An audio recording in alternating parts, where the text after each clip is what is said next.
Perluasan kuasa Barat pada zaman Khalifah Utsmaniyah. Khalifah Utsmaniyah ialah kerajaan Islam yang berpusat di Turki. Utsmaniyah merupakan salah satu daripada 3 kerajaan Islam yang besar pada abad pertengahan.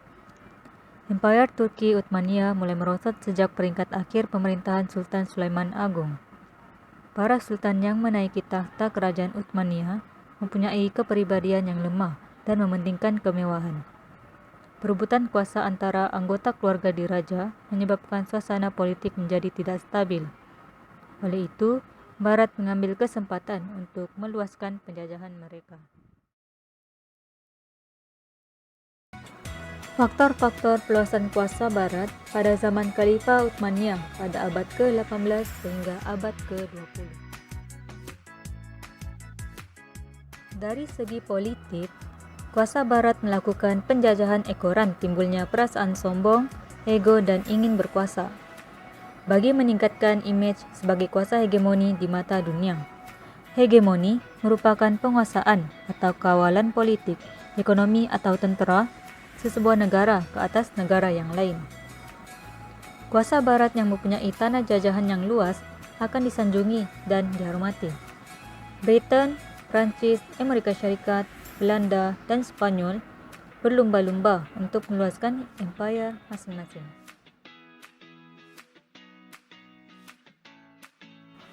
Seterusnya, Jerman dan Italia juga di dalam persaingan ini bagi mempercepatkan proses campur tangan mereka di Asia. British dan Belanda menggunakan slogan beban orang putih, manakala Prancis menggunakan slogan tugas menyebarkan tamadun.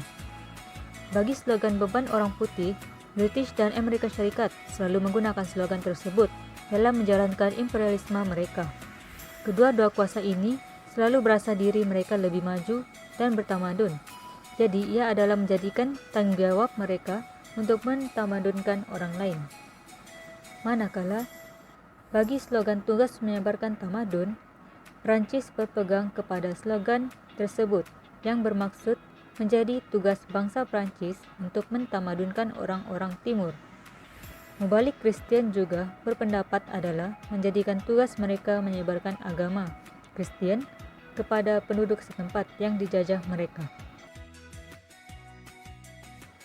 Selain itu, dari segi ekonomi, kepentingan ekonomi mendorong kuasa-kuasa Barat untuk campur tangan di negara-negara Asia. Kuasa Barat berminat untuk menguasai kekayaan dan bahan mentah yang terdapat di Asia. Mereka juga inginkan minyak yang banyak yang terdapat di kawasan yang didiami oleh sejumlah besar penduduk Islam. Seterusnya, kuasa Barat berlumba-lumba mencari kawasan yang kaya dengan bahan-bahan mentah untuk memenuhi keperluan industri negara masing-masing.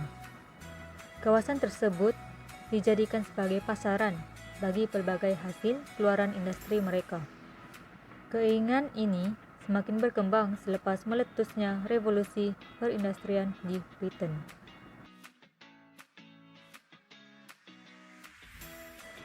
Dari segi agama, tokoh-tokoh agama Kristen melihat program-program penjajahan dan peluasan kuasa itu adalah sesuatu tugas suci dan merestui tindakan tersebut. Peristiwa Perang Salib juga mendorong kuasa Barat mengkristenkan masyarakat tempatan di negara-negara Asia bagi menyaingi pengaruh agama Islam yang kukuh bertapak di Asia. Seterusnya, pihak gereja telah memainkan peranan aktif dengan mengirimkan misi-misi untuk menyokong penaklukan yang dilancarkan oleh pihak tentera tanpa mengira soal kekejaman, penindasan, dan kezaliman yang berlaku. Selain itu, terdapat juga faktor-faktor lain, yaitu proses peluasan kuasa itu telah dibantu oleh beberapa hal yang timbul dalam masyarakat Eropa sendiri. Antaranya ialah perkembangan dalam bidang sains dan teknologi, perhubungan dan pengangkutan, dan revolusi dalam ilmu pengetahuan.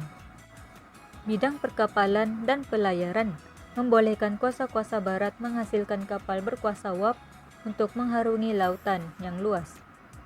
Pembukaan terusan Suez memendekkan perjalanan dan menjimatkan kos pengangkutan antara Barat dan Timur. Penghasilan telegraf dalam bidang telekomunikasi dapat mempercepatkan penyebaran maklumat terutama dalam urusan perniagaan dan perdagangan.